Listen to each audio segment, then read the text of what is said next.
અમદાવાદના ગુરુકુળ 4 રસ્તા પાસે ફાયરિંગ થતા ચકચાર મચી જવા પામી છે। પોલીસે ઘટના સ્થળે આવી અને તપાસ કરતા ફાયરિંગ કરનાર વ્યક્તિ એક્સ આર્મીમેન હોવાનું બહાર આવ્યું છે।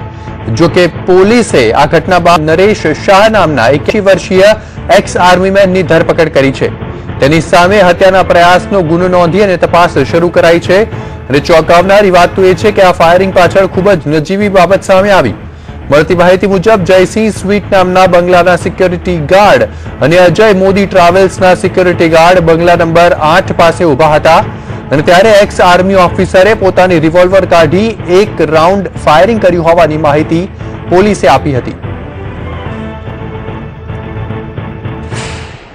અહીંયા મારા મોટા દીકરા આલાપનો બંગલો એનું કન્સ્ટ્રક્શન ચાલી રહ્યું છે।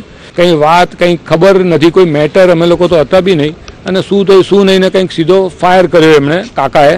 કાકી છે થોડા માનસિક રીતે અસ્વસ્થ છે એની અમને ખ્યાલ છે, કારણ કે 2 વાર મારા પેલા સળિયાવાળા માણસોને બી આવીને ઢીબી કાઢ્યા હતા લાકડીએ। કંઈ કારણ તો અમને બી એ જણાવે કે શું કારણ છે, કારણનો કોઈ પ્રશ્ન નથી, કારણ કે જે કંઈ બી મટીરિયલ કોઈ ડિસ્ટર્બ કોઈને ના થાય એ માટે અમે અમારા જે બી પેલા ડ્રમથી કોન્ક્રીટ કરીને એ મંગાવીએ છીએ બધા। અભિનય કોલોનીમાં મકાન નંબર 6 નો જે સિક્યુરિટીવાળો છે મિત્રસેન યાદવ, એ પોતાના મકાન નંબર 6 તરફ જતો હતો ત્યારે મકાન નંબર 8 જ્યાં મકાનનું બાંધકામ ચાલે છે અહીંયા બીજા એક સિક્યુરિટીવાળા જોડે ઊભો વાતચીત કરતો હતો। એ દરમિયાન આ કાકા જે નરેશભાઈ શાહ છે પોતાના મકાનમાંથી એમનું જે હથિયારવાળું લાયસન્સ છે, હથિયારવાળું લાયસન્સ રિવોલ્વર કાઢી અને એક રાઉન્ડ ફાયર કરેલ।